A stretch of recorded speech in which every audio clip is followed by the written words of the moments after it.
Most of his days start here in the early morning hours, turning lap after lap. But this is just part of his routine.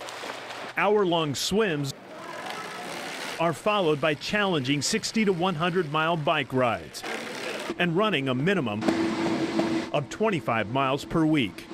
Now imagine doing all this as a below-the-knee amputee. A split second, my life had changed forever. Jeff Glassbrenner was 8 years old when he lost the bottom half of his right leg in a farming accident. I remember looking down at my leg and just seeing bone where just a couple seconds earlier I had my whole leg. Some would call it a tragedy. He sees it differently. I look at it as my greatest opportunity. I look at it as a life-changing event. You can either choose to embrace it or just kind of fall by the wayside. He decided to embrace life, but the sport of Ironman wasn't his first passion. Instead, it was wheelchair basketball. It was really great to see him play that wheelchair basketball, and I was bitten with that bug right away. He's a 3-time Paralympian, a 2-time world champion, and to this day holds the national records of 63 points and 27 rebounds in a single game. But in 2005, he saw this on TV.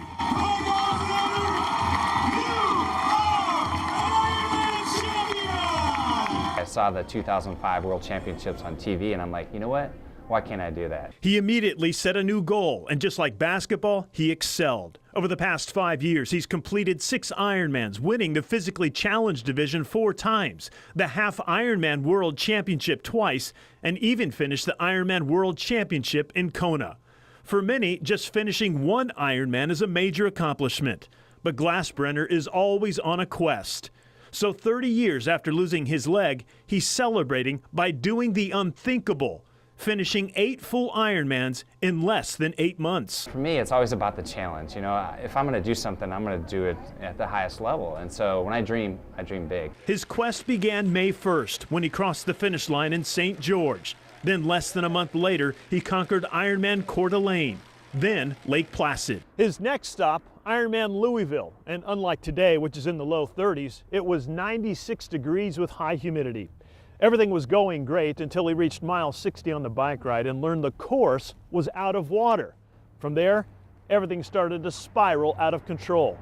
By the time he reached mile 16 of the marathon, his body shut down, and that's when he blacked out. I woke up to the ambulance taking me to the hospital. But less than 3 weeks later, he finished Ironman Wisconsin, then Florida, Arizona, and just last month, Cozumel.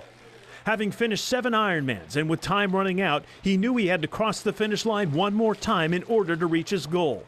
On Wednesday, at the crack of dawn, he will set out on one final journey, attempting to accomplish what no physically challenged athlete has ever done before, 8 Ironmans in less than 8 months. I just really, truly want to be a role model to my 2 kids and to others. If they believe it in here and in here, that no matter what obstacles in front of them, that they can get to that finish line. And I think that that's the reason I really want to do it.